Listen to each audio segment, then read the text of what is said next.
With Sweet Home Alabama in the background, we'll remind you Nick Saban's record against his former assistant coaches is unblemished. Today it's game number 20 in that regard against Texas A&M, with Jimbo Fisher looking to become the first to break the Saban streak. Nick Saban's never lost to one of his former assistants. Here they are head-to-head. Two old friends embrace out at midfield. Will Muschamp, one of those assistants, mentor and one of his pupils, Jimbo Fisher. Can he be the one to finally pick off Nick? He gets another chance at it today from Bryant-Denny Stadium in Tuscaloosa. It's the Home Depot SEC on CBS. And it is indeed the Aggies of Texas A&M, number 13 in the country, against the second-ranked Crimson Tide of Alabama. About 20,000 here in Bryant-Denny Stadium. Normally it'd be a little over 100. Gorgeous day for football, and we welcome you to Tuscaloosa, everybody. I'm Brad Nessler. My partners are Gary Danielson and Jamie Erdahl. Gare, second week in a row we're in the SEC West. Saw a little bit of a shocker last week, an LSU team trying to defend its national championship. Lost so much through opt-out in the NFL. And now we've got Alabama, who on an annual basis loses a lot of people in both regards, but they got a lot of talent back, and they're still the gold standard. And they're hungry after not winning last year. And yes, we used to talk about like star players. Well, their big four this year are not their four receivers. A little different. There's two of them, but Najee Harris is a big part of this game. And of course, Mac Jones takes over as the signal caller, carrying over from a year ago. But the two big weapons are back, Jalen Waddle and Devontae Smith. I think the best pair in college football, and they're ready to roll this year. They're the feature guys. They don't have to share it, and anybody that goes up against them has to deal with their expertise, their explosiveness, and their speed. But you know what?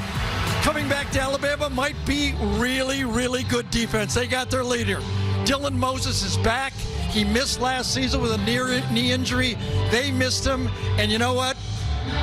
When they have a defense with their offense, Nick Saban has a championship formula. You know, when we were watching Texas A&M last year, be it in practice or in games, we said, you know, they're a year away. And I think all the Aggie fans are thinking, okay, it's year 3 under Jimbo Fisher. He did it at Florida State. Can he do it at Texas A&M? But they were a little rocky against Vanderbilt last week. They were. I think they were a little nervous as the game went along. And I think A&M would have liked to have played Alabama a little later in the season. But the changeup, they got him today, and they got to get ready. What I think A&M has to do is give their quarterback Kellen Mond some help.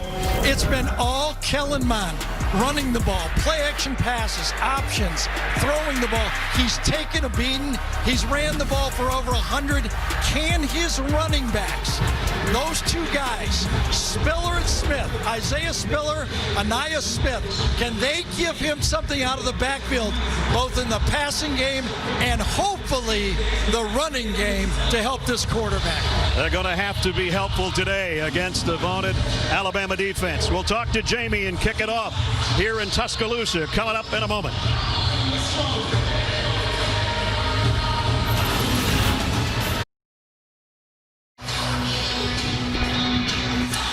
Back at Bryant-Denny Stadium, where the second-ranked Crimson Tide of Alabama about to take the field, where they've won 32 of the last 33 here at home.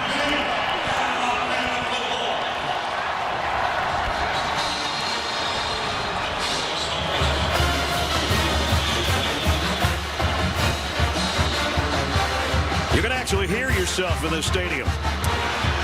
As A&M comes out, they won't even hear the same amount of boos.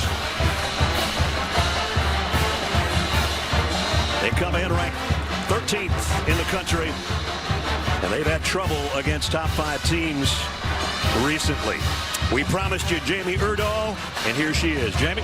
Brad, it's been very interesting speaking with players coming off of the strangest offseason of their short lives. The sentiment I hear most often is how scary it was for them, not knowing whether football as they know it would return to them. Well, once it did, players jumped right back into action.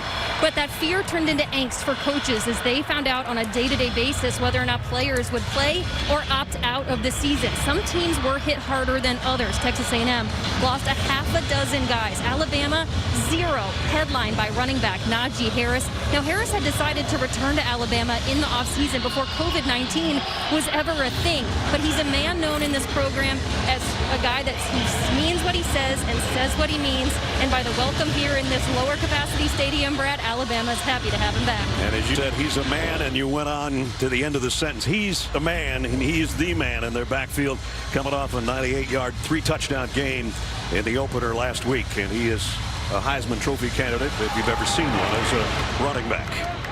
Protocol, about 19,424 here. Face masks required.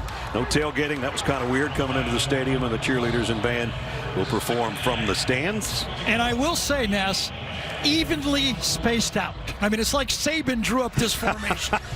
These people are or 6 Steve feet. Sarkisian. Yes, I don't know. I mean, they are 6 feet apart and they ain't moving any closer. I'll tell you that.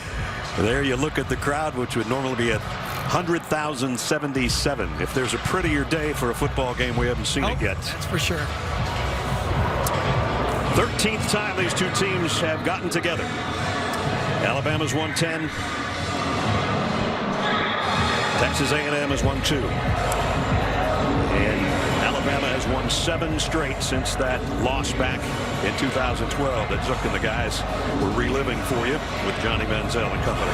And we will remember being here 2 years ago when it actually took 3 plays to get a touchdown. Remember that? That's right. A second play interception and then a touchdown on the 3rd play of the game for Alabama. Alabama won the toss and deferred. So Texas A&M is going to be getting the football first.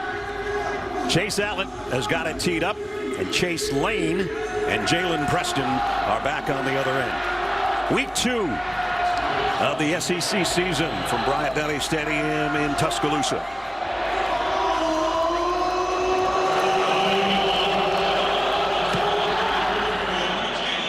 And a fair catch called for, taken, and the Aggies will work from the 25-yard line. And that means the guy we've been talking about for roughly an hour between the pregame show and our pregame, Kellen Mond.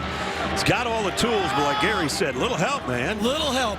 He's been sacked 12 times the last 2 years against this Alabama team, and his tailback has not been able to run the ball at all. He's got a big-time tight end that is a problem for a lot of teams in Weidermeyer, who had 2 touchdowns against Alabama a year ago.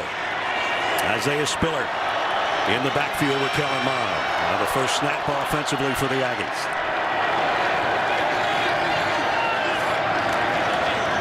Play fake, quick slant, quick completion, and a first down to pick up a 14 to Jalen Preston. How pretty was that?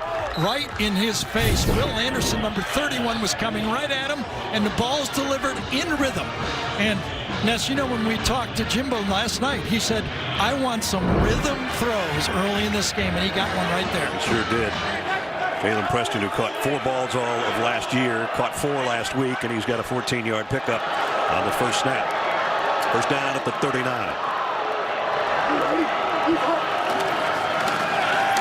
Again, a little hesitation on that throw, but he tucked it in there somehow. How did he get that in there? I don't know, but he got it to Cam Brown. I thought Jordan Battle, number 9, had this thing. He was battling him. Yes, take he that was. Coming right across the throw, and how does he not take that ball? Wow. Great concentration on the catch. Perfect throw. It had to be. What a catch, huh? And all the way out to the 49-yard line on 2 snaps. And remember, this is wide receivers that dropped in a count like 5 or 6 balls last week against Vanderbilt. What a way to start things off for the Aggies offensively, almost to midfield, and now they're across midfield as Spiller takes it in to Alabama territory just outside the 47-yard line. And the Alabama defense, as we take a look at it, it's going, what's hitting us here in the first minute and 20 seconds? Here's a defensive lineup. Brian Ray back in there after an injury a year ago. I think if you're Alabama, though, you know quarterbacks are going to hit some slants against you.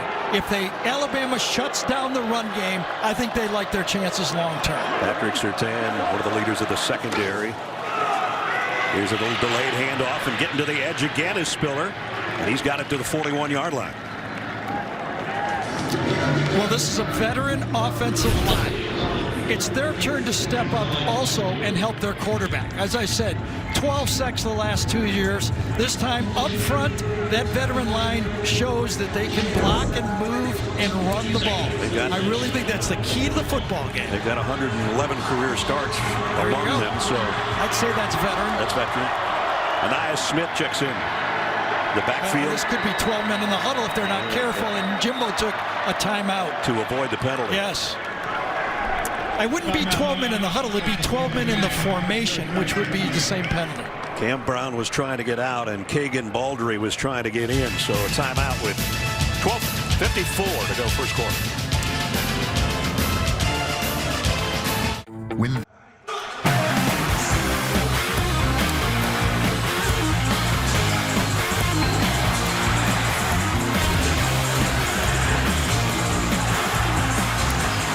Aggies off to a good start here. Their opening possessions moved it to the Alabama 41-yard line already, and they called that timeout with a little indecision on who's going to be on the field. Cam Brown was trying to get off. They were trying to get the fullback / tight end on, and now they've gone back to the original lineup as Cam Brown's back in at wide receiver. On a 2nd down and 4. Couldn't draw it up any better than this so far, Gary. Yes, everybody doing their job. You know, offensive line, when they were called upon to do the run block, and they did it. Short passes so far, no real pressure on the quarterback. Anias Smith flanks Kellerman in the backfield. They fake it to him and flip it out in the flat, complete to Weidermeyer, the tight end I talked about, and he's got a first down. So when we were talking to Jimbo about how he wanted to design this game plan against Alabama, he was looking for targets to Weidermeyer. He'd like to throw him the ball, or hand him the ball, I guess. He could do that. Yeah. 6 to 8 times in this football game. Anias Smith, 16 to 24 touches he's looking for. Hasn't touched it yet. He's looking to kind of use him like Clyde Edwards-Helaire out of the backfield and make him a wide receiving running back. He flanks out to the top of your screen in this instance on first down. Quick slant again, in the hands of out. Coverage. Very nice job by Malachi Moore, the freshman. Yes, one of the things that you do at Alabama is you bring in great players, true freshmen that can replace the guys that are going into the NFL. They're ready to play. It's whether they can handle that Nick Saban defense. And talking to the coaching staff, they said Malachi Moore did. It's a lot to consume, and yes. Pete Golding said he just kept getting better and better on figuring out where he was supposed to be and where he was supposed to play, and in that case a perfect play to knock that ball down. 2nd down and 10. Here's Anias Smith, and he got to the edge, and he is quick to the 21 and a first down. Wow. Well, then offensive line, this time Jared Hocker, number 73, goes from this guard position and kicks out to the outside. So here's his first touch, and it goes for 14. There it is, and fitting around inside. Carson Green, number 54, comes behind him. A really good seal-off from the right guard and the right tackle on that play. Another first down. I tried to get fancy with that telestrator. It did not work. Did not work. Not as fancy as the footwork of Anias Smith. I'm anyway. 0 for 1. And both guys in there now, Spiller and Smith. On either side of Kellerman, who's going to throw it in the flat to Smith. Got one block, but not enough. Cam Brown was out there trying to get a block for him. Only got about a yard. I think if you're A&M fans, you're going, all right, not every play's going to work, but they're efficient. They're getting rid of the ball. They're catching the ball. No penalties. You look at your football team and you go, okay, we'll take our chances Absolutely. if we do that. Yeah, they put it on the ground too much last week, and so far it's been flawless to get it to the almost red zone, 21-yard line. You consider fumbles, drop passes, safeties, everything they did. They were very fortunate to win that opener. It actually is at the 20-yard line, 2nd down and 9. Lund goes to the corner, back shoulder throw, had a hand on it but couldn't hold it, and that was Chase Lane. And that was also Malachi Moore again, the true freshman. They attacked the true freshman. Go with matchups, throw it on the true freshman, ball's thrown properly. Really good coverage, would have had to be a perfect throw. Yep. There you get a look at it from Pylon Cam right into your living room or wherever you might be watching. 3rd down and 9. Last week, 40% of their 3rd downs against Vanderbilt. This is really a big one to try to keep the drive going here. That's been very good to this point. In the opening 4.5 minutes. Mond going to go back that way again, and this time off the fingertips of Jalen Preston. Those are those 50-50 balls that A&M, needs to make. When you're going to play Alabama in bump and run coverage, you have to defeat it. I remember last year, Jamie did a report that she talked to Kellen Mond, and he goes, first of all, I trust my eyes, and then I trust my guys. And he had 3 guys he had last year. Now these are new guys. And when I said he'd like to play Alabama later, they're still not quite in sync.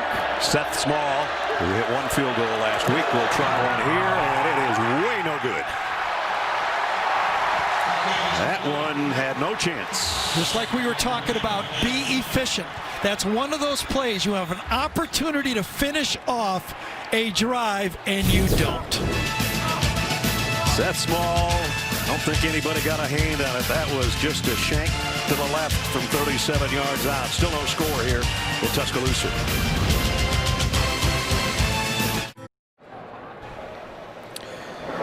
Working on the left leg of the injured Aggie. Grayson Reed, backup tackle. Let's try to show you where he was on this lineup. He's right there.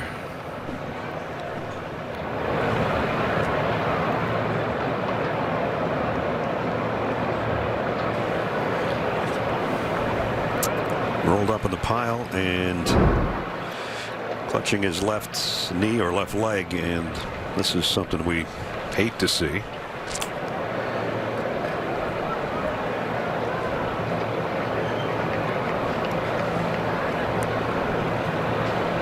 Not often you have an injury on a field goal attempt. Yeah, they interlocked their legs there, and he obviously got it caught on the play.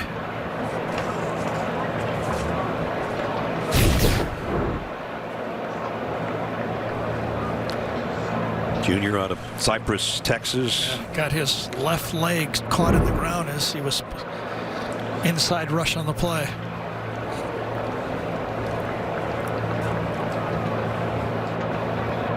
Grab Taco Bell's.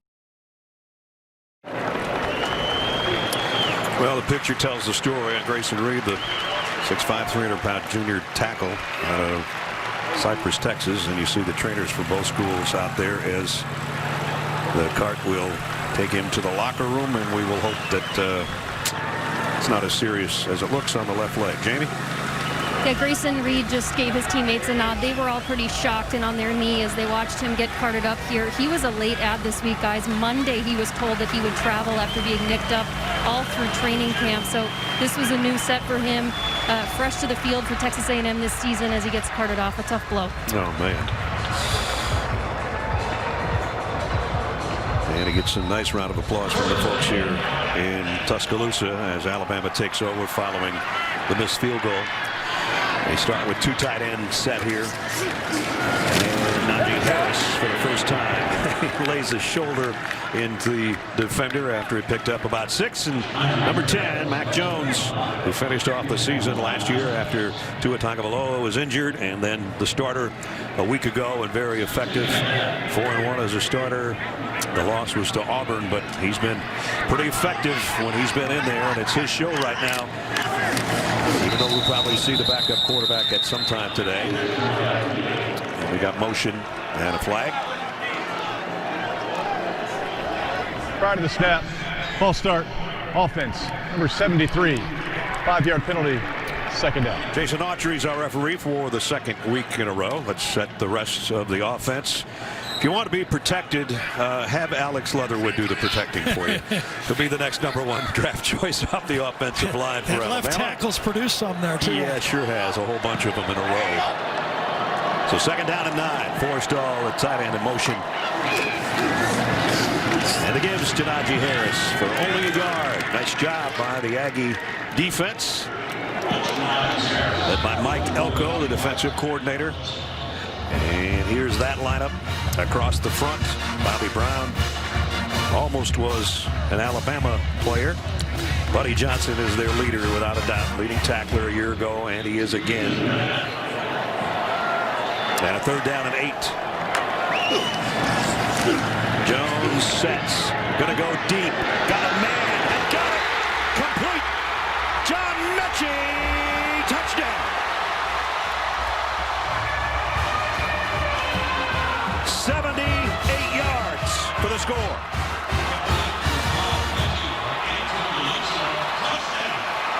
So if you're an Alabama fan and you were worried there wouldn't be a 3rd wideout to go to, hello, John Mechie. And here's who he's looking at right there. That's safety. When he does not come off the hash, Mac Jones knows outside is one-on-one, and no one can throw a ball better than that. Wow. Hit him right on stride. So big two, stop the big two, stop the big two. Oh, gee, but here's a new guy. They got a 3rd guy. On a 3rd down and 8, a 78-yard touchdown pass. And the extra point by Will Reichert is up and good. And for A&M, the shock of having a successful drive for no points and a 3rd and long for a touchdown. Better buckle up. It's not easy playing in Tuscaloosa. John Mechie's first touchdown as a Crimson Tide player is a long ball for 78. Mac Jones says, nothing to it. Progressive presents Stream CBS Sports HQ, the completely free and always on sports network for highlights, breaking news, and expert picks. Download the CBS Sports app on your phone or connected TV to watch today. And you can watch our own Jamie Erdahl live on HQ after our game today. Quick striking Alabama offense split the Tide in front 7-0.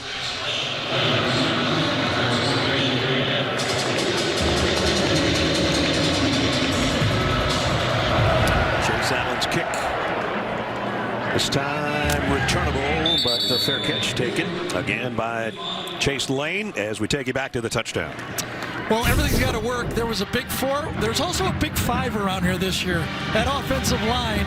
Watch the big 5 create that pocket. Jones steps up cleanly. When you can step into a throw like that, even your receiver can double catch it.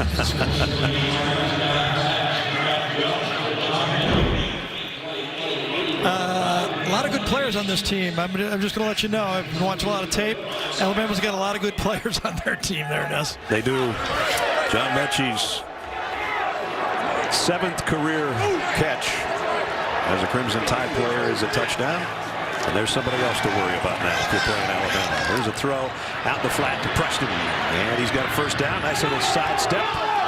And Kellen Mond got the time to come to his 2nd receiver that time. That offensive line gave him the time to look for his 1st guy, double clutch, and go to the 2nd. Veteran line, nice pocket, just as good as the pocket Mac Jones has, and he tosses it off to his drop-off player. And Smith checks back in to the Aggie backfield. On 1st down at the 38.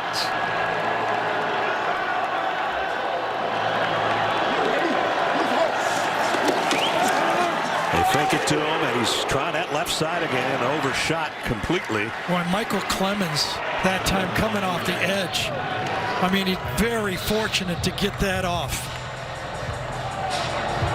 Talking about a lot of hits. Get into the pocket.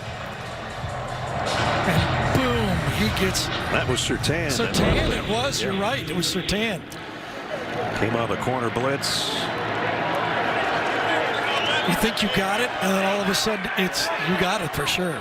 Seems like yesterday we said about Patrick Surtain as a freshman, man, he's going to be good. Nice a junior. He's one of the old guys back there. And you know what? We were right. Yeah, we were. He's going to be good. 2nd down and 10. Here's Smith brought down after a short gain. Only got a couple. Dylan Moses tripped him up, I think, along with Eboigbe. Dylan Moses, the captain of the defense, the guy Gary talked about in the open. And it was Eboigbe, actually, that got him around the ankles. And Dylan makes everyone a better player out there. Calling the defenses. You know, there was a story about Alabama all last year, the young inside linebackers. 3rd down and 8. They were efficient on their 3rd downs on their first drive. False start. Offense, number 18. 5-yard penalty, third down. Cam Brown jumped, and that makes their third down much harder.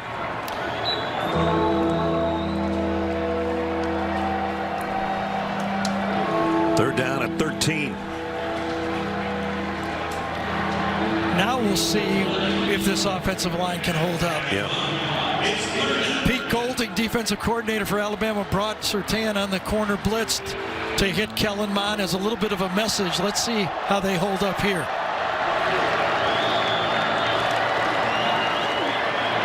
Mond, they held up beautifully, but he missed his intended receiver. They're looking for a flag. I thought he got hit before the ball got there. Chase Lane wanted a flag, and yes, they don't get it.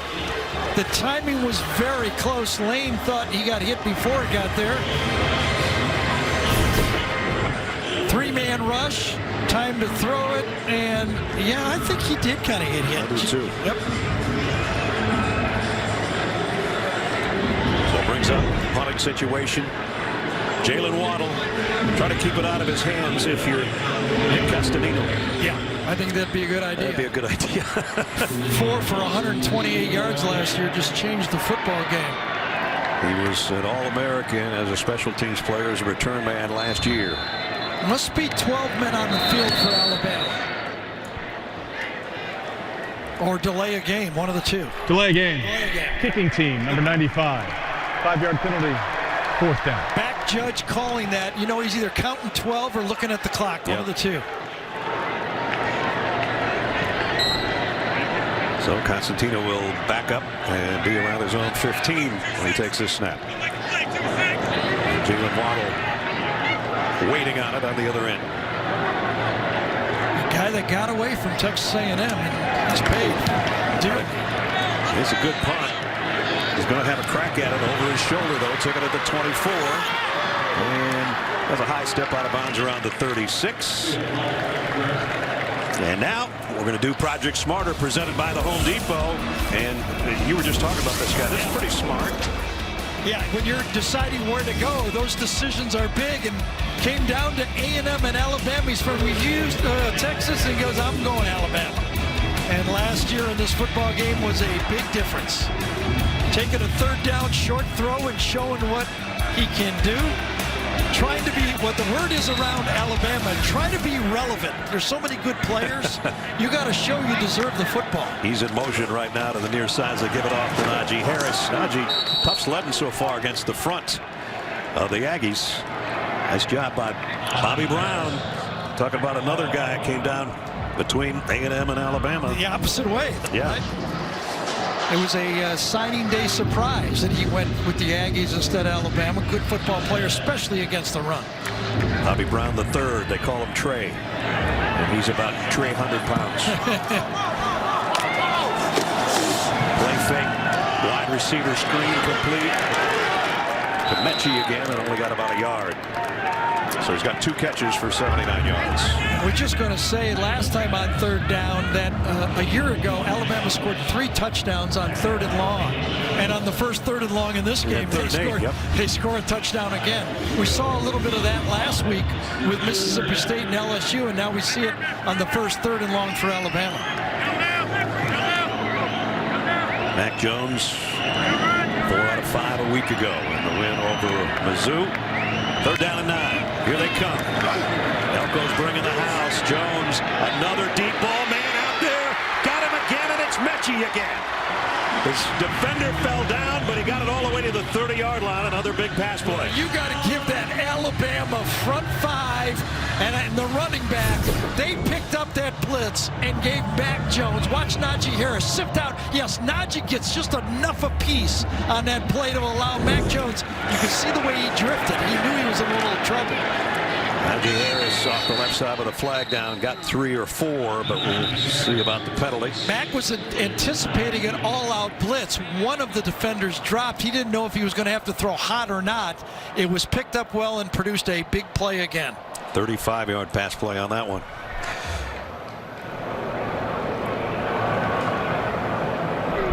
Illegal substitution. Defense. 12 players on the field with snap. 5-yard penalty from the previous spot. Repeat first down. They've had a little problem with it offensively in that area and got a timeout called, and this time it's the defense. So think how the quarterback thinks here. He sees everybody at the line of scrimmage. He's not sure if they bring more than Alabama can pick up. So he drifts away, and at the end, he's got the ball long enough to deliver it to Mechie. So it's 1st and 5. Pump fake. Jones throws sideline to Forrestal. Makes a heck of a catch. Make yourself relevant. That's what you got to do at Alabama. The competition around here to get on the field is first, and then once you get on the field, you got to be enough to get the ball thrown to you. Good catch by the tight end Forrestal.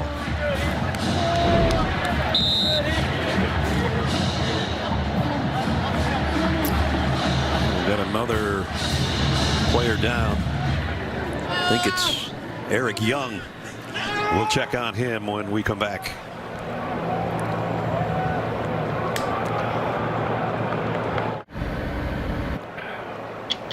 Tomorrow on 60 Minutes, why are the historic West Coast fires so massive? You'll want to hear the answer. Plus, Jerry Seinfeld has kept his humor through the pandemic. He may help you keep yours too. Tomorrow on 60 Minutes on CBS.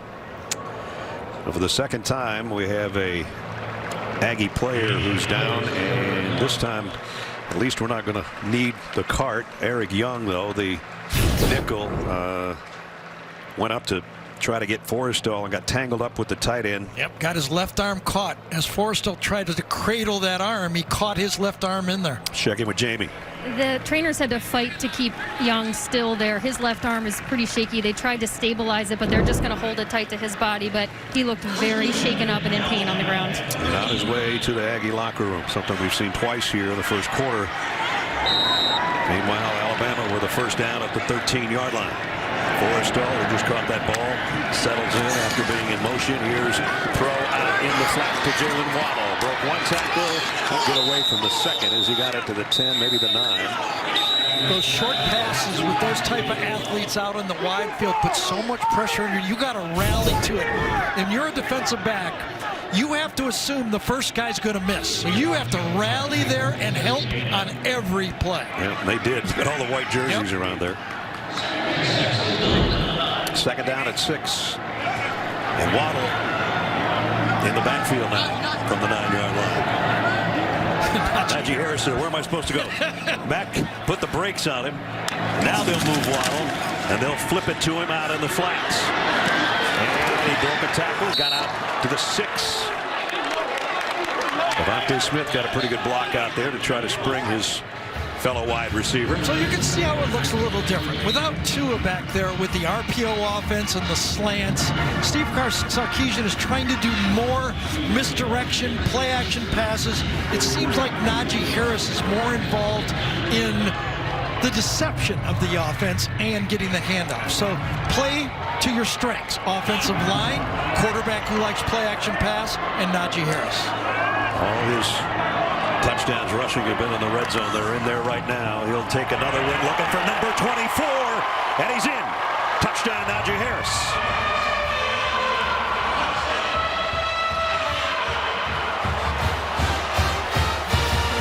Well, last time it was a long pass. This time it's a short run, but Najee Harris is a touchdown machine. He's big, obviously, and powerful, but he's also so nimble with the football. Reads this, bounces out, and then accelerates in. Last year he had 13 rushing touchdowns and 7 receiving touchdowns, 20 touchdowns as a running back. And the extra point up and good. So again, a long pass play. Mac Jones to John Mechie. Got him going. And then they go to Mr. Dependable, number 22, with his 4th touchdown of the season for the Tide. And Alabama leads 14-0.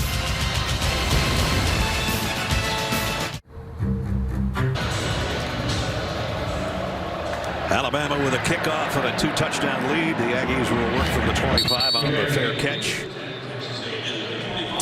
Najee Harris, we kind of kidded around him, is going the wrong direction on one play. I think he thought he was getting the screen. No, Mac, no. That's number 17. Yeah. That's going to get the ball. We'll give it to you down here near the goal line. So he's going emotional. Wow, I'm getting a slip screen here? No, you're not. Get back. No, Waddle is, but you get the rest of it from 6 yards out. The Kappa 66-yard, 7-play drive. A little over 3 minutes to take a 2-touchdown lead. And A&M already in the danger point of this football game. If they want to be relevant in this game, they got to put together a drive.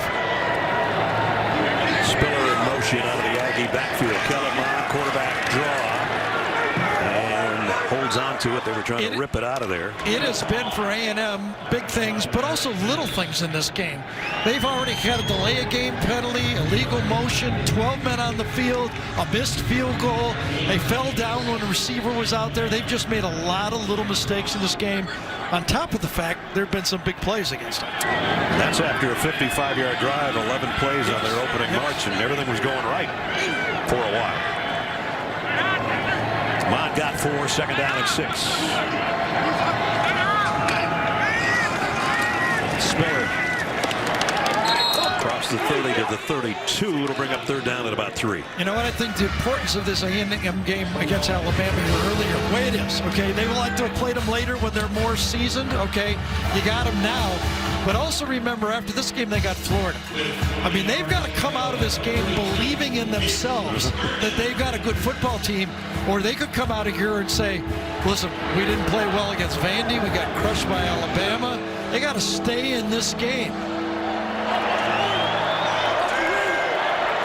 Haven't converted on 3rd down. This is 3rd and 3.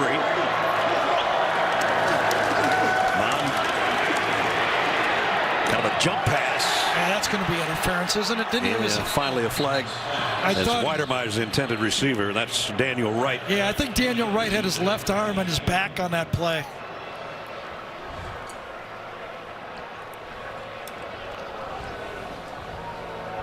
I don't even know if it was catchable, to tell you the truth.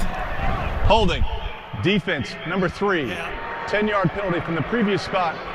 Automatic 1st down. Which is important. By calling it holding, it doesn't matter if the ball was catchable. It was hold before the throw. There you see a little jump pass by Mond. And the grab right from behind on Weidermeyer. Man, that wasn't too bad, was it? It looked worse up here. At any rate, keeps the Aggies offense out there. When you put your arm there, that referee from behind sees it. He's not quite sure, and he calls it. 1st down to the 42. And it's a keeper for Kellen Mond. Alabama guys that they welcome back after being injured a year ago, and there is some talent right there. Yeah, and remember a year ago when Christian Harris and Shane Lee, 2 true freshmen, were inside linebackers making all the calls in the SEC, modern day football, and now DJ Dale is back, LeBrian Ray is back, Dylan Moses back. You get those guys, veteran guys, good football players, really makes this football team into a championship defense. Got to be better than last year. Smith has got the 1st down run. Tough run. He's not the biggest guy in the world, but he's lightning quick. Got it to the 47. Yeah, he was a receiver, wide receiver a year ago. He's moved back into the backfield. More, one of those backs like a Clyde Edwards-Helaire that kind of stresses the defense all over the field. In fact, talking to the Alabama coaches, they say we don't know if he's going to be a wide receiver or a running back on every snap. Well, it was his first career start against Alabama last year, and he caught 2 passes. There he got the 1st down at the 47, so back in Alabama territory for the Aggies. Mond, quick throw, got it out in space to the aforementioned Anaya Smith. And he's still running, but he stepped out of bounds, but he did get a 1st down. I don't know if he did step out of bounds. Well, maybe he didn't. I don't think he did. The team's going down to celebrate. I thought he stepped out. I don't think so. I think Alabama thought he did, but I don't think the official called him out. The sideline official never called him out of bounds. Now, replay might, but the official didn't. Left foot. Not out there. Right foot, tiptoe. Oh, my goodness. And he You gotta be stays kidding in. me. How about that? Well, I'd like to have that play back, but good job, Anias. Well, it looked like his momentum and the shove would force him out. But finally, we talked about the little things A&M hasn't been doing, and we talked about how they were going to use Anaya Smith. That seemed to me like a busted coverage. Touchdown is under video review. And then a missed tackle on the play does not force him out. Daniel Wright kind of whiffed over there, and I thought he was out, and I gave up on it. Take it back, Anias. Did not get enough of him. And look at that athletic ability to stay That's in amazing. bounds. That's amazing. Wow. So there it is. Stay relevant in this game. And stay in bounds. You bet. That's how you do it. But that was a bust by this Alabama defense. I'll tell you that right now. You don't let a running back come out 10 yards in space, nobody near him. Yeah, we talked about trying to get Spiller and Smith in space, and you can't have any more space than that. After video review, the ruling is confirmed. Touchdown. Talk about getting back in the ball game in impressive fashion. Anaya Smith. There's Daniel Wright, who shoved him and thought, well, I got him. Didn't get it. Yeah, that's one of those. In the game tapes, the coaching staff is going to go, Daniel, don't shove him. Grab him. Use your arms and tackle him. Seth Small, who missed a field goal earlier, does not miss the extra points. So the Aggies were in desperate need of staying in the game, as Gary said, and they stay in it in fashion, courtesy of number 0. 14-7.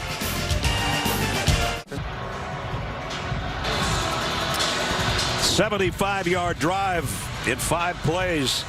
They picked up a first down, then they got one by penalty on the holding call, and then it was Anaya Smith doing the rest from 47 yards out. And again, moving Anaya Smith all over the formation confused Alabama, left him wide open, and they get a touchdown. Here's the kickoff, and this one's blasted all the way almost to the stands. And Alabama will bring it out to the 25-yard line as we set it for a Papa John's update to the man, Zook in New York. Oh, come on, Ness. You're the man. Got a big play from the big one in the American. Former Longhorn Shane Buechele finds Reggie Robertson, who's got afterburners.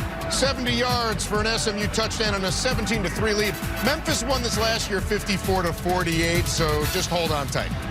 Yeah, we got a ways to go. We do here too. 14-7. Been some big plays by both teams. Big pass plays from Mac Jones to John Mechie, and a touchdown by Najee Harris, who Mac looked at, and now a crossing route. He's got Devontae Smith, and he's got a first down, and he's tiptoeing down the sideline to see where they put him out of bounds. I'll tell you what, the coaches upstairs will show later. Watch this wheel route, how it breaks open. No one on it. Touchdown type play. That will come back later in this game. Running back with a bunch formation going on the wheel route. So a 20-yard pickup to Devontae Smith. Now Brian Robinson checks in the pistol set behind Mac Jones for the first time to the Alabama backfield. They fake it to him. Jones comes up firing. What a catch by Waddle.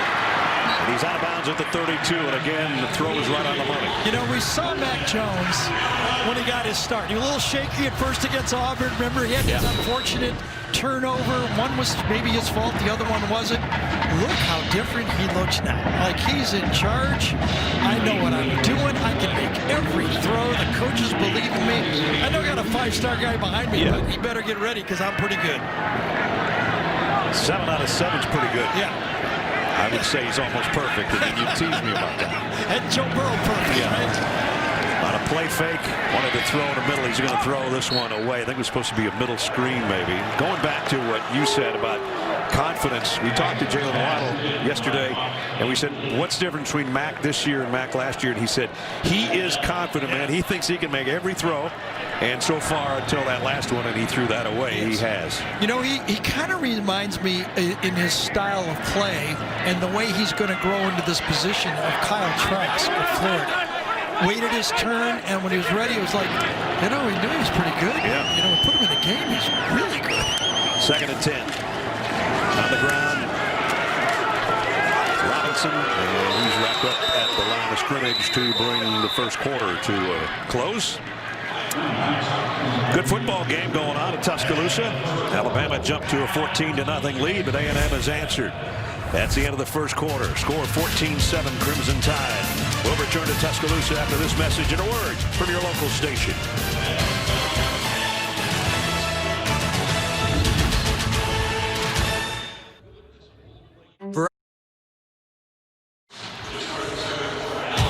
Back at Bryant-Denny Stadium to start the second quarter in Tuscaloosa with the Tide in front 14-7 and a third down and long and almost a jump, no flag.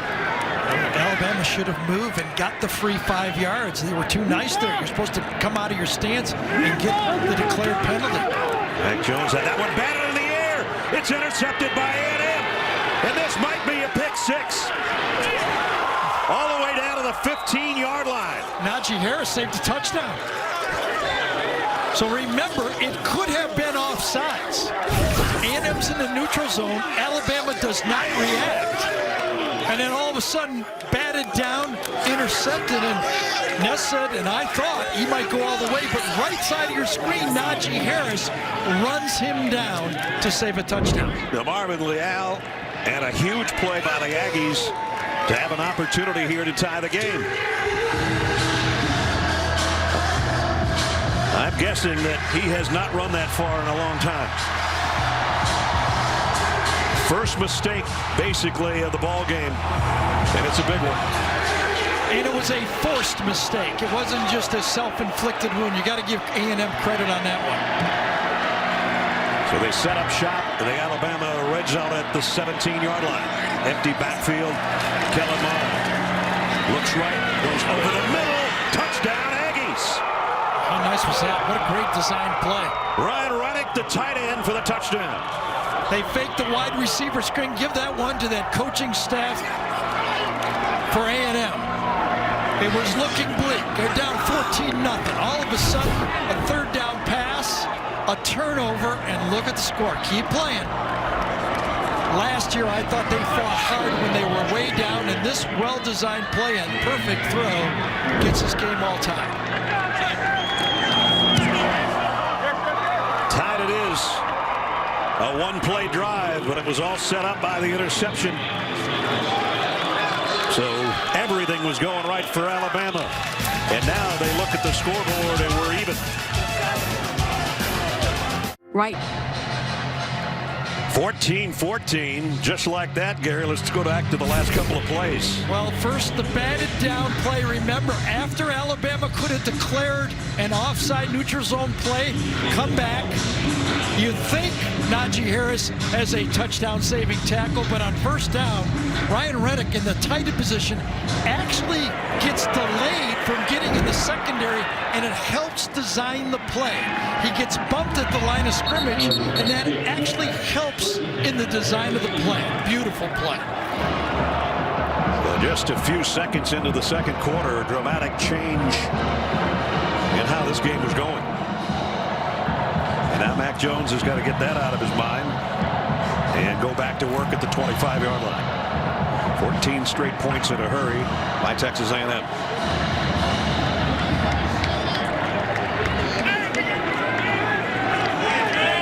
From the 25. 3 wideouts. Najee Harris in the backfield. That's Devontae Smith in motion. Najee, little delayed handoff. And Harris only got about 3. One time, Ness, unintended consequences. Watch LeBrian Ray here, number 18, take on the tight end Reddick. Knocks him out of the play, and Alabama ends up turning him loose because they don't see him. Somebody does their job. LeBrian Ray hits the tight end, but that says Alabama, he's not going out, and they turn him loose to create the open play. 7 down and 7. Najee Harris straight into the middle of the pack, fighting his way. Going to be 2 yards shy of the first down. Michael Clemens made the stop. That's so interesting. You know, a year ago, 2 plays like that, 2 receivers wide open against the Alabama defense, you'd go, oh, those young inside linebackers, you know. But now, come this year, same thing. 2 wide open receivers on the play for touchdowns.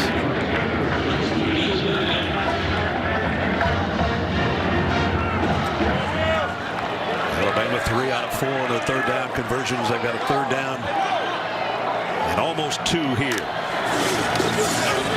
rolls left, wanted to throw that way, has to off his back foot, incomplete. And they're going to have to punt. The short pass was taken away that time. rolled out to the left. He wanted to throw short to Deontay Smith, number 6, to the outside. Taken away, nowhere to go, and then the pass rush forces him to throw it away. And he took a shot, too, from Clemens after he let go of the football. So, first punt of the ball game for Alabama. Sam Johnson, a freshman. And Aniyah Smith, that's a different number. If you say, wait a minute, he's 0. He's number 19 with a different jersey as a part of the return back. And that ball almost got blocked.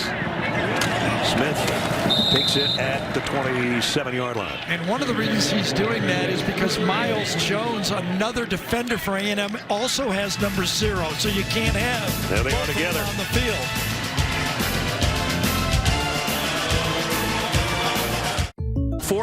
As Texas A&M scored 2 touchdowns in a minute and 23 seconds. We were talking about Aniyah Smith wearing different jerseys on punt return. That's how I felt after quarantine for the first time. I put normal clothes on after wearing nothing but sweats for months. It's like my kids bought me a birthday present and bought the normal large. It doesn't fit anymore, right? Exactly. 13-19 go first half. How about A&M, though? One play into the second quarter, they've already got 150 yards of total offense. That offense is working. And that's Isaiah Spiller, and he got it to about the 28-yard line. Welcome back to the booth. You know, about 5 minutes of game time ago, we looked at each other and went, uh-oh. I know. It's 14-0. And I think a lot of A&M fans did, too. And you couple it with the Vanderbilt game, and that's how you measure everything. It's not whether you won one game. You as a team and the fans go, wait a second, is this good enough to win the next game? Right. That's how it always works. But they're running the ball better, and even more important, it's not just Kellen Mond running the ball. They're gaining just enough yards in the running game, almost 50 yards already in just over a quarter running the ball. Got a 2 tight end set in there right now from the 29-yard line. They give it to Spiller, and Spiller got a couple. Christian Harris tracked him down. And it'll bring up 3rd down. So the first possession was a good one, 55-yard drive, but a missed field goal. Then a punt, and that's when things look gloomy. But the last 6 plays have produced 14 points.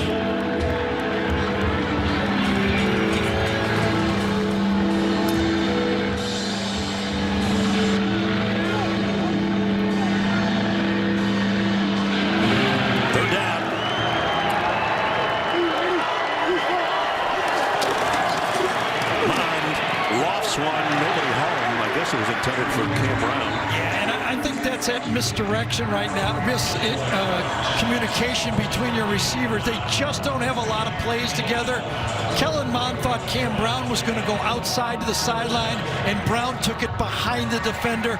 But that's better than a sack. Sure. I mean, I'd rather see Kellen Mond in Alabama, against Alabama's defense, be a 55% completion guy with no sacks than a 65% completion guy with 4 or 5 sacks. That's when the blood starts to get into the water for Alabama with those sacks kind of piling up. You look behind Constantino, who will punt to Jalen Waddle and maybe try to keep it away from Jalen Waddle. High kick, and it'll force a fair catch. So he's done a nice job in that regard today to keep number 17 from being able to catch one on the fly. But Alabama's got it back with 11:41 to go in the first half. Tied, and Aggies are tied in Tuscaloosa. 48 Just under 12 to play in the first half, tied at 14 between Texas A&M and Alabama. It'll be interesting to see how Mac Jones responds to that interception. As Nick Saban told us, he is working on his quarterback to make sure he always looks forward. He's a very cerebral guy.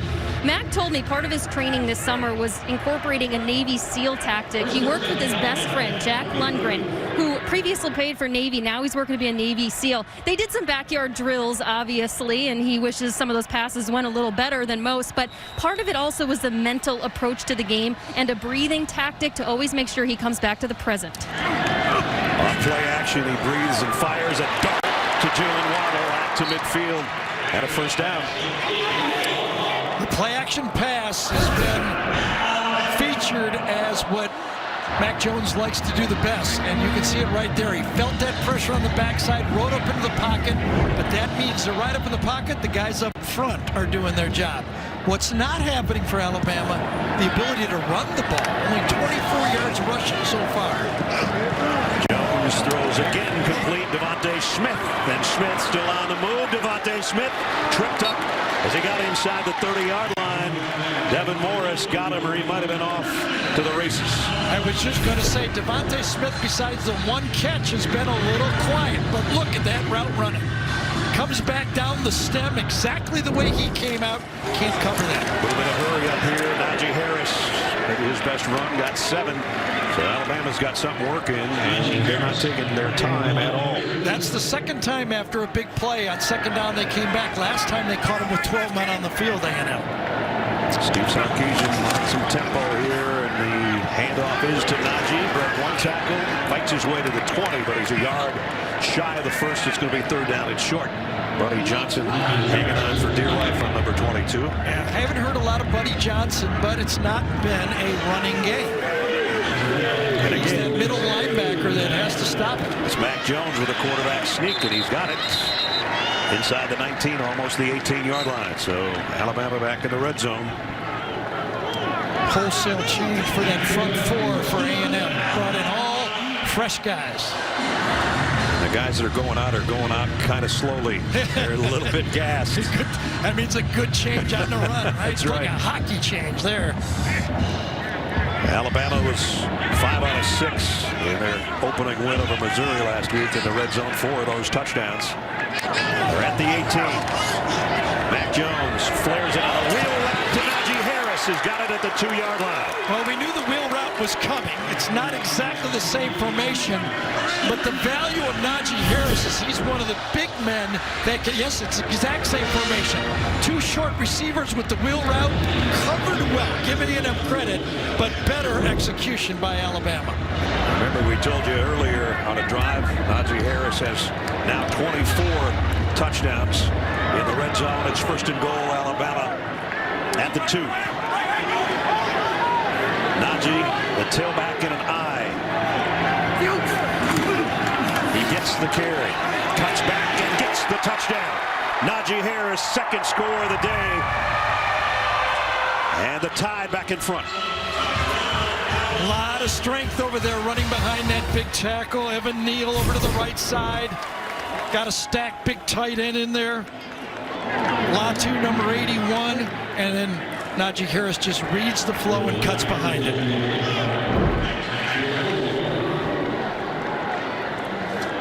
Seven plays and 66 yards. Started out with the play action passes, and then it was the Najee Harris show. And the extra point is up by Reichert and good. I'll tell you, that wheel route, that was well covered, and he just goes up and gets it. Well, he did it both ways as a receiver and a runner. First, the route Gary was talking about, a really nice catch. And then for the 25th time in his Alabama career, a rushing touchdown in the red zone. Bama back in front.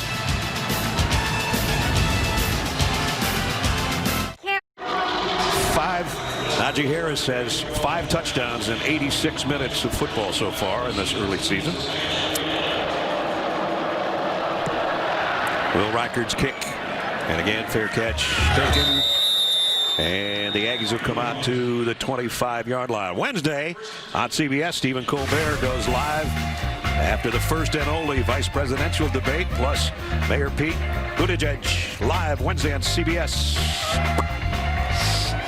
Hopefully the vice presidential debate will go better than the presidential one did out of the blocks. It's kind of hard to watch. At the 25, let's see if the Aggies have an answer. They have so far. We're down by 14. Came back to even it up. And then the Tide on a good-looking hurry-up drive will regain the lead. Pocket starting to collapse, and he throws late and incomplete, intended for Smith. So this A&M offense has been good. I mean, they're putting a lot of yards up, have scored big plays. Their only problem so far in this game is third down. They're 0 for 3 on third down in the football game. So now second and long, they've got to put it in a position where that they can pick up that third down conversion. So what do they do here on second down? Big call here now for Jimbo Fisher. Like Mike Leach told us last week, don't get to third down. That's the easiest way to stay on the truck. That's a good strategy, but they did well on third down last week, I got to say that. They sure did. Mississippi State did. quarterback run, something to get yourself in position. You got about 3, but Dylan Moses stayed home to make the stop. Yes, and Dylan Moses has seen about as many quarterback zone reads as you can see in college football. There's a quarterback comparison, 50% for Mond. And I don't mind that, because you got to throw some away. He's just been avoiding the sacks. No sacks. Remember, last 2 years he's had 12 of them from this Alabama defense. 3rd down and 7. Looks like a five-man rush, doesn't it? Going to crisscross those inside linebackers. Sneaking up there. Here they come. Mond, they pick it up, and he throws a strike over the middle. 1st down to Weidermeyer. And you said the most important thing. They pick it up. It's that blitz that Alabama loves. They love to cross those linebackers and confuse the offensive line. But that veteran offensive line, Hocker, Bankhead, and Green, pick up that blitz inside.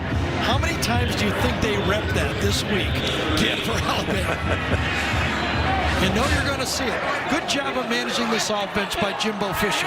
Pick up enough on 2nd down to get their first conversion. There's a play fake. Mond getting heat from the backside. Throws on the run. A wobbler incomplete. Those are all wins to me. Yep. Okay? Instead of having 2nd and 17 yards, it's 2nd and 10. You know what else struck me in warm-ups? How much bigger Kellen Mond is. He's put together, isn't he? Holy cow. We've seen him play a few years now. He looks from here, he's approaching like Cam Newton's size, 6'3", 225-ish. He looks like a man out there. And he is in the ranks of the best to ever play quarterback at A&M. You see his numbers entering today. 2nd down and 10 for him at the 38. In trouble, throws late, and did complete it. Picked up a couple yards to Chase Lane. Lays flag, and Christopher Allen, number 4, said, I got held. Let's see if he's correct.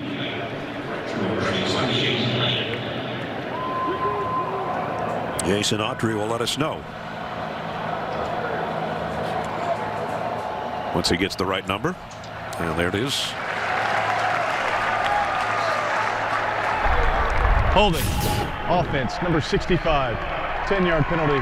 Repeat 2nd down. Number 4 right there against 65. He says, I got held, and inside he probably had a hold of that jersey that was seen by that back judge. Dan Moore, the big left tackle, the guilty party. So now you can't get too greedy on 2nd down and 20. Get part of it back and make 3rd down manageable. 4th penalty against the Aggies. Look a little confused with the formation. Weidermeyer is running back and forth from one side to the other. And one of the reasons is Weidermeyer, there was only 10 men on the field, and Weidermeyer came out as number 11 and goes, okay, I'm out here, but I don't know what I'm doing. And so they take a timeout. With 7:08 to go in the half. Their 2nd timeout taken by the Aggies, trying to get things straightened out offensively. Down with a little over 7 to go in the 2nd quarter. Time now to test your knowledge with our Aflac trivia question. Who are the 2 Texas A&M head coaches to defeat Alabama over the years? Let's just stew on that one. I think I got it. Meanwhile, after the timeout, 1 timeout remaining for the Aggies, and they face 2nd down and 20. What do you do if you're Jimbo Fisher here? Would draw a screen? Would it get you enough, or do you have to throw the ball downfield? Interesting call here, 2nd and long. All 3 receivers to the left, but they bring 1 back. In motion, they throw short to the 35, complete to Chase Lane. And that's 3rd down and a mile. Interesting. Chase Lane and Cam Brown are both freshmen, but they both lettered.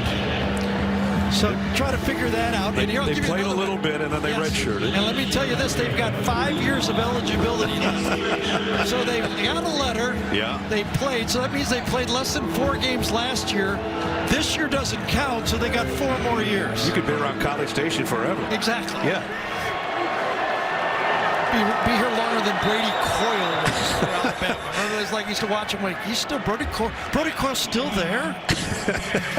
That's the last time out 30 seconds here. Aggies out of timeouts. 3rd and long coming up. Coming up, Adam, BJ, and Rick will have the Geico halftime report, first half analysis and highlights. I don't know how many times more Zook's going to show BJ that TCU Texas score, but I'm sure it'll be one of them.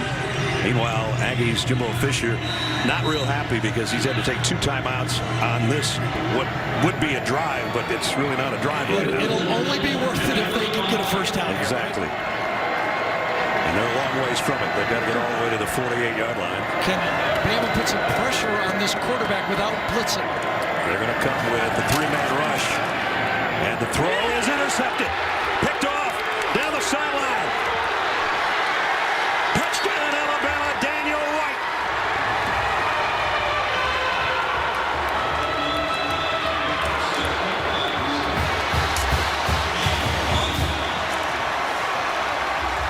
Throw was just a little bit short.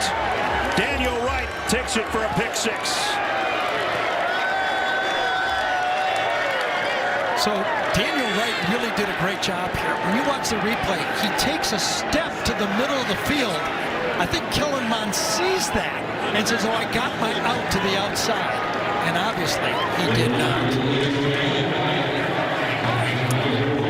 Daniel Wright, who made his first start for Alabama in the season opener and led the team in tackles with 11. But a much bigger play right here, and he's got the defensive heavyweight championship belt after this interception. Watch what he does. Watch him go to the middle, then turn out, and he's got this the whole way. He's got the leverage. The ball is thrown kind of off his back foot. No juice on it, and he's able to cut it off.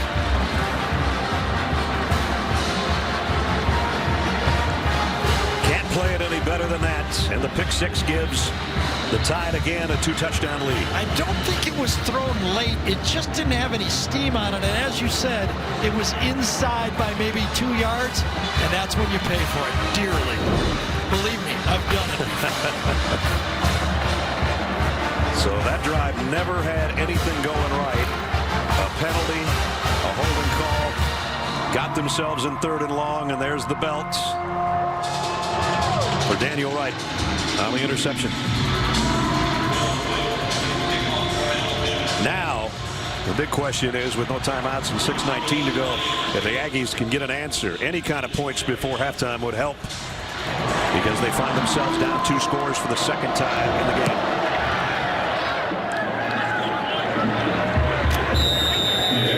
So one more thing to say here. Will Anderson puts a little pressure. Kellen Mond can feel this. Never steps into the throw. See, his left foot just kind of stalls right there. Had nothing behind the throw. Number 31, Will Anderson, the true freshman rush specialist. We said, can they put pressure on the quarterback without a blitz? That's pressure. Just enough. Yep, just enough.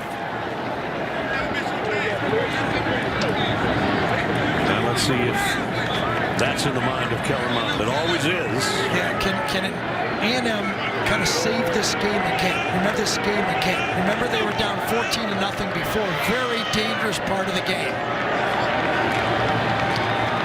Spiller cuts it outside and now back in out to the 32-yard line. This is where Alabama can put you away.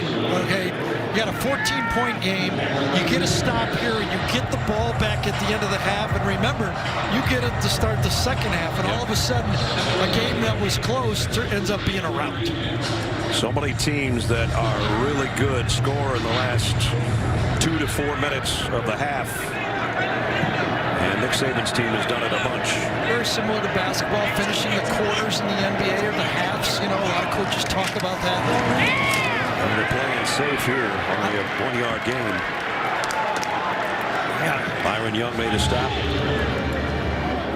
I get what you're saying, safe, but nowadays, you know, I mean, the way they've gotten that rush going a little bit, I think they were trying to get it to 3rd and very short. Good run defense that time by Alabama. Well, they got it to 3rd and short. Let's see if they can pick up 2. Nia Smith back in the backfield with Mond. Need to get to the 35, so it's a long 2.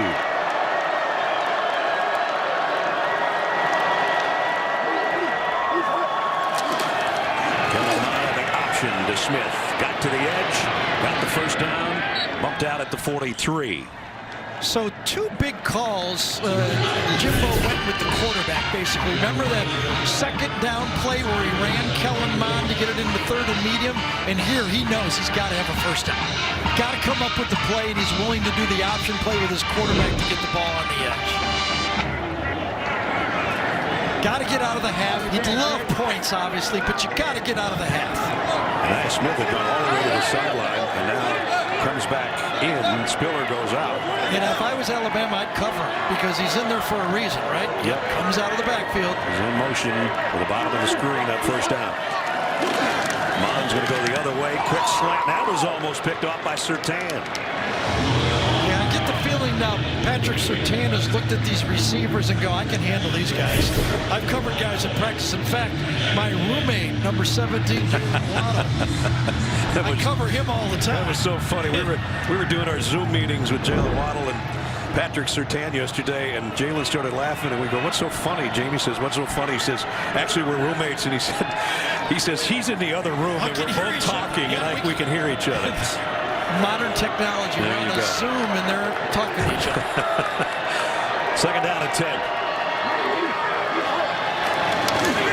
Here comes pressure. Quick throw out to Smith. Got it in the flat and down the sideline, and I'm not going to count him out until he goes out. He's out of bounds. That's right.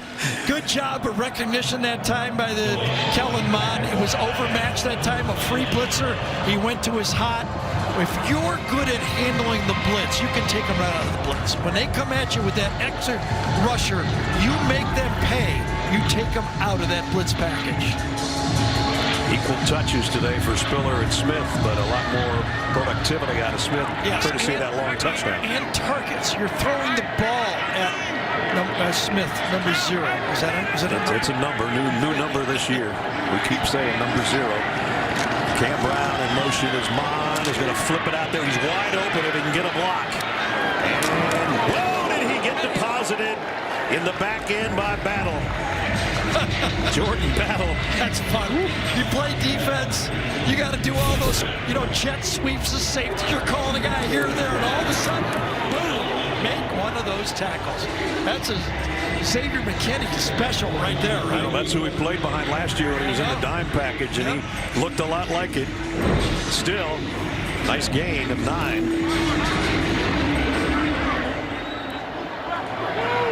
This is the drive A&M needed, though. Keep the ball, keep the clock, get in the scoring range. Oh, a loss. That's what you didn't want right there. Byron Young, big loss. And now it's third down, and it was going to be, it looked easy. They backed up 2 yards. I tell you what I like about this Alabama defensive front, the more I watch it here, their depth. They've got, 8 guys they're rotating through right now. Young is not one of their first-line guys, but he and Barmore are in right now, and that kind of reminds you back of that 2016 Alabama defense where they just kept rotating guys up front of that defensive line. This is a huge third down because this is not exactly field goal range. Yeah, and you wonder as you call this, is it 4-down territory or do you maybe got a yard of it back, if that. Now what do? Do you go for it here? 2 minutes to go. Got one of your big eaters slow to get up, and that's a center, Ryan McCullum. I think you got to give the message to the team that you believe in them and go for it here. You can't punt, right? No. Down 14 points, you just can't. You just say, listen, we're going for it. Defense, buckle up. You got to stop them if we don't make it. Not only go for it, but let's hurry up, as Jimbo is saying. Yep, no timeouts, remember. 4th and 2.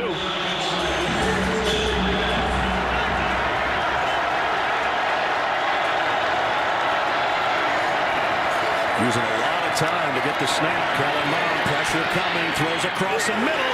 Should have been a first down to Smith, and he dropped it. Drop ball for a first down. That's just like a turnover. You're going to keep that ball. You're going to run out the half, and you're probably going to put points on the board. This is your wide receiver from a year ago, turned running back / receiver, and he just forgot to take the ball. Yeah, and that's one of those that doesn't show up as a turnover, but that's a turnover. You're giving the ball back to the other side. You drop a ball on 4th down, that's how it feels. Remember when I said teams that score in the final couple of minutes of a half, sometimes that is the big difference. Well, they've got 3 timeouts, Alabama does. No doubt. Last Smith there said, I got this ball in space and I'm going to score again, and he forgot the football. See what Alabama does. Steve Sarkisian is going to try to go out. Najee Harris going the other way. Very close, if not a first down. Remember, they threw that a route similar to that. Yeah, this on the near side. This one was more of a pick route designed right there all the way to get kind of a drive starter play. Yeah. You know, come in with that short wide receiver to the short side of the field. He picks the linebacker, and you just get the drive started right to the outside for a first down. Look out for the guys down at the bottom of the screen, though. Waddle and Smith. First down. Mac Jones rolls that way. He's going to throw to Forrestall on a crossing route, and the tight end has another first down. And let's quickly answer our Aflac trivia question. We asked you earlier who the 2 Texas A&M coaches that have defeated an Alabama team.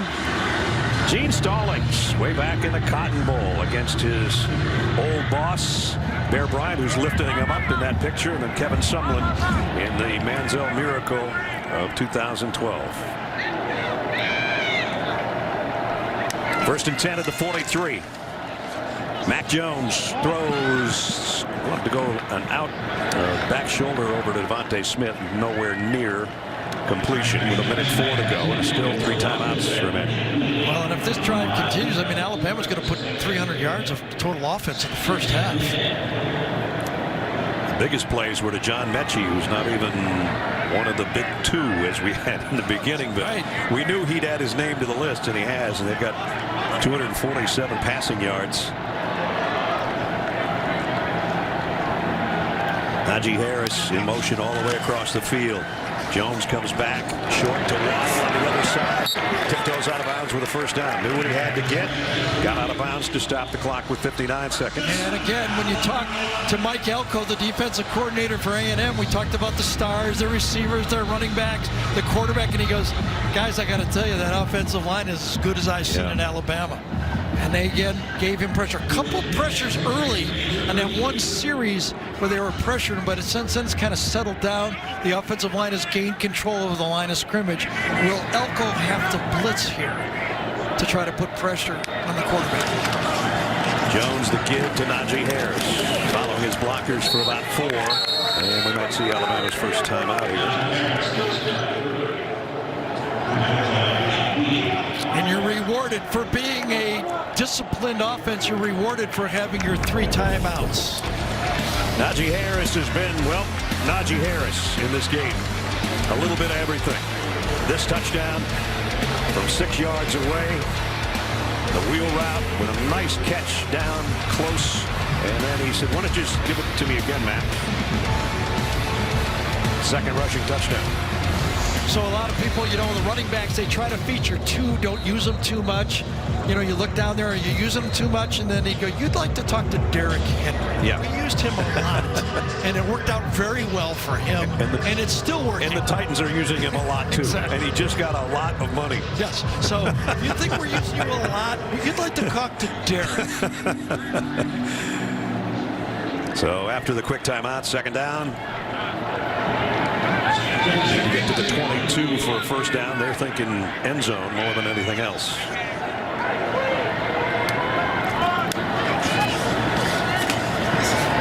Jones got wide open. Mechie again. Didn't get the first down, though. I really thought he had Waddle on that one right to the corner of the end zone. You know, no deep safety to that side. I thought he could have gone. He had Waddle on the safety on the play. When you get a wide receiver like Waddle on a safety, you got to throw him the ball right to the outside. Nobody out there, so you could have just put it right at that cone. I mean, that play worked. The other play worked. Not saying that, but you know, that's one of those you go, whoa! I got my guy on a safety. I'm going for it. Okay. Remember when we saw the wheel again? We'll see that one again. I'll tell you that. For sure. So Nick Saban, Steve Sarkisian got the troops around him there. So 3rd and 2. You still got a timeout left. You know, you can call anything you want here. You run the ball, get the first down, the clock will stop. Plenty of time to dial it up again. Again, Alabama gets the ball to start the third quarter. And will they get points in the final couple of minutes, as we talked about earlier? We got 44 seconds and a timeout left.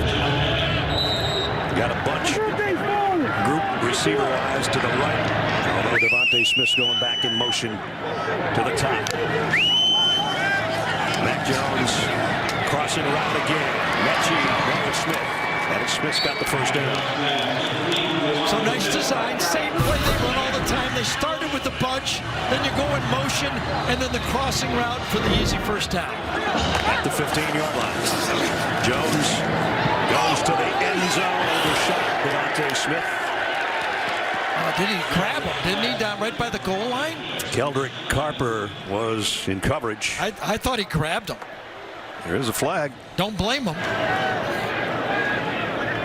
Pass interference. Defense, number 14.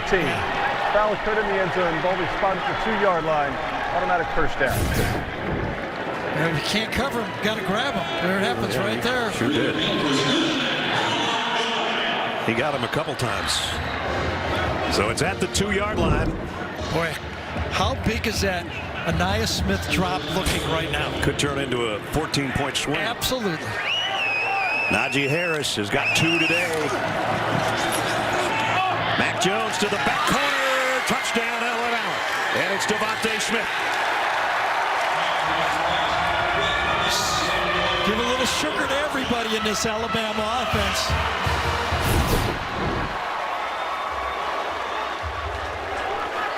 Devontae Smith in the very back. And looked like he got the left foot down. Here's another angle. So acrobatic. Wow. Well, I don't know how these guys do it. Now remember, because he was going backwards, if that heel would have gone out, it would have been no touchdown. But he actually twisted, and the heel never came down. That's going to count as a touchdown. Remember, when you're going backwards with a catch, it's not just the toe down.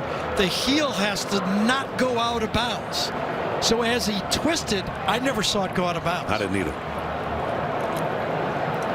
We saw some of the acrobatic catches he made last year. What was it, the Ole Miss game? Yeah. Then he went for a whole bunch, 200 and something. Now watch, everybody's looking. Does the heel go down? Because he's going backwards. Toe is. Gene Steratore is with us. Toes in. Toe down, Gene. Toes down. Gary makes a great point with the heel that I don't believe ever makes contact either. And I think it's well noted if you look at the two officials working the play. The back judge who's in the screen in the end line under the goalpost, he's looking at the football because the football's presented to him. There's another official on the opposite side here, right of our screen, that doesn't have the football showing himself, and he's looking at those feet. So they communicate very quickly there to confirm that. The ruling in the field stands. Touchdown. Well done, gentlemen, and well done, Alabama offense. Took it right down. Didn't even have to use their final timeout. And how efficient is this offense? 5 for 7 on third down, 2 touchdowns. Will Reichert in for the point after. Over 300 yards of total offense in the first half against this A&M defense.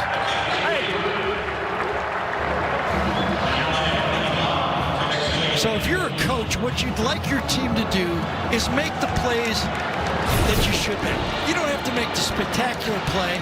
Make the normal play. That's just a normal play you expect your guys to make against a team, any team, but especially Alabama. And then you make a chance for Alabama to make the spectacular play. Mac Jones said, I put it right where I knew Devontae would get that size 10.5 down in the back of the end zone.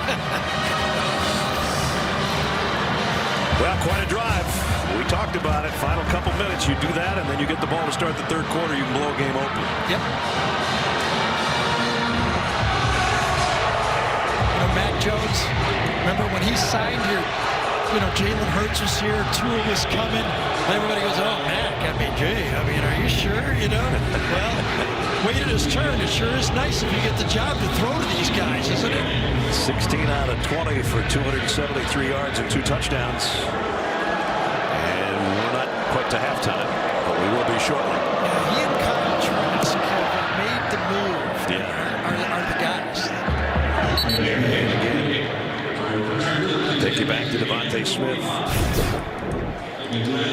Or Anais Smith, I should say. A pair of Smiths, right? A pair of Smiths.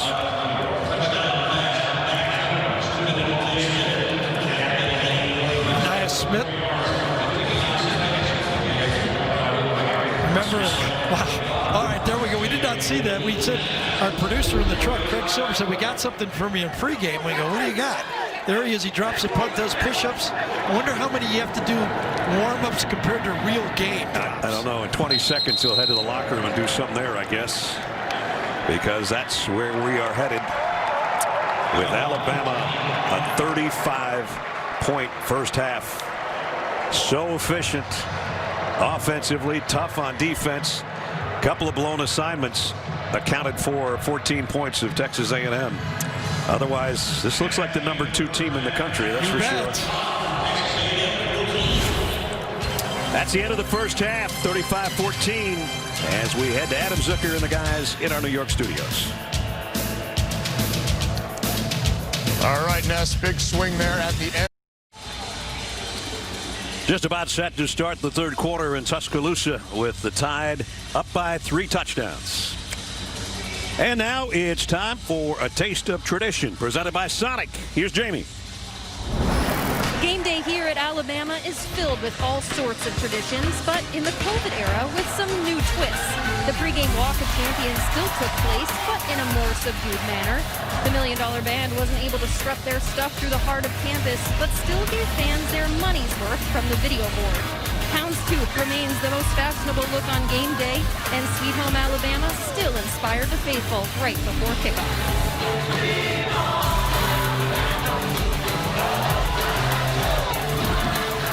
That's the way we started the game, and now we're just about set to start the third quarter as you look in on Tuscaloosa, Alabama, and Bryant-Denny Stadium, a renovated Bryant-Denny Stadium. And the first half game trends, Mac Jones was perfect for a while, 7 out of 7 before his first incompletion that he threw away on purpose. He did have an interception. Kellen Mond has struggled a little bit, a couple of touchdown passes, but he threw a pick 6 that started the Alabama resurgence, if you will, from being tied to being up by 35-21. And another offensive, non-offensive touchdown in the Saban era, that pick 6 that I was talking about. So things turned around in a hurry from a tie game to a 35-14 game, and Alabama will get the ball to start the third quarter. I know he was 4 for 10 in the back half, but it was that 10th pass that meant everything. 5 for 10 would have made a big difference in the score of this game. So A&M to kick off, and the always dangerous Jalen Waddle back deep for Alabama.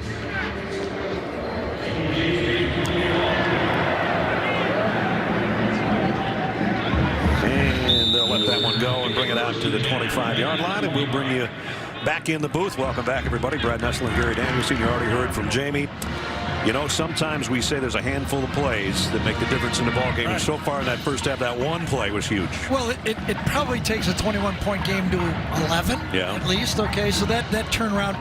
I think Nick is right, though. You know, looking championship, you measure Alabama by championships. He needs to run the ball a little better, just a little bit better. That's the one area walking off the field that I think Nick Saban, guys in the locker room, guys, we played really good. But the one area I'd like to be better, that run game. Let's see if they go to that a little bit to start the third quarter. Well, they're going to come up passing, and it's batted down at the line, and it is DeMarvin Leal, who had the interception earlier, as we check in with Jamie. How different this game would be if Texas A&M had caught that ball at the end of the first half, and Jimbo knows it. He wasn't down on Kellen Mond, though, in terms of the reads and decisions he made in the passing game. He said we just have to win more plays than them. Defensively, he said, Alabama, they're always going to make you play, but he seemed pretty on the up and up about this Texas A&M team.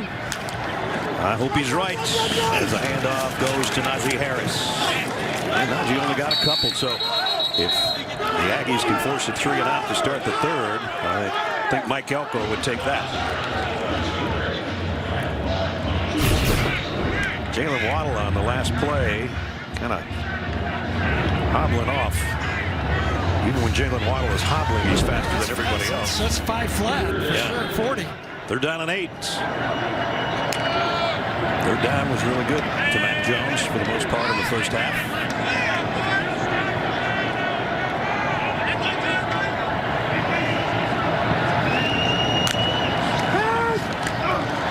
Hook fake, going deep. Might still be good. Oh, just missed. It's one of the toughest things for a quarterback to throw is when the stop and go deep ball, the receiver really never hits that top speed like if he just would have been flying down the sideline. Watch, it's a hitch and go on a square in, and you just don't get the receiver getting to that top speed like if he would have just gone from the line of scrimmage. He hit Mechie before, but that time never got him going really as fast as he wanted. That was a beautiful last shot there, the replays. You saw just a yard, maybe not even a yard over his outstretched arms. The punt. And it's going to go out of bounds on the far side. Let's go back to the play before Jalen Waddle walking off. He runs the route, stops inside, turns around, looks okay. Just one of those thoroughbred guys. This thoroughbred just feels it just a bit. Maybe I got to get out of there before I really pull that hammy. Little twinge, it looked like. Only a 26-yard punt, so this is perfect for Texas A&M. They get a 3 and out. Looked to short me like, punt. Yeah, looked to me like he was protecting the hamstring coming off, not the pop that way. So good field position for the Aggies. They're on 47. Spiller in motion out of the backfield. Bond steps in, waits. Now he's going to take off with it. And does a nice job to pick up about 8 yards. We haven't seen him run a lot. Only a couple times by design. Last year, Kellen Mond would have had 110 yards rushing had they not taken away the sack yardage, would have made it 90, but he was still most of the offense. Neither team has had a sack in this football game. Seen enough pressure that you think there would have been. You know, Kellen's probably thrown 3 or 4 away to avoid a sack, and as you mentioned, so did Mac Jones throw a couple away. On the ground is Spiller. Should have the first down as Dylan Moses. Oh, they're gonna stay a little bit short. And as Brad was talking about, those yards from the quarterback, they're nice. But if that's all you got, that ain't enough. That's not so nice. No, that's not so nice. So I think A&M thought it was called short of a first down, and they were going to go hurry up for a first down. And then they got the mark, so it's 1st and 10. Yeah, I thought I got the first down, and then I don't think Jimbo thought they were, because they were going to go hurry up on 4th down quarterback sneak, and now it's like, all right, we don't need to do that. Let's back up and call another play. So it's a first just inside the 43.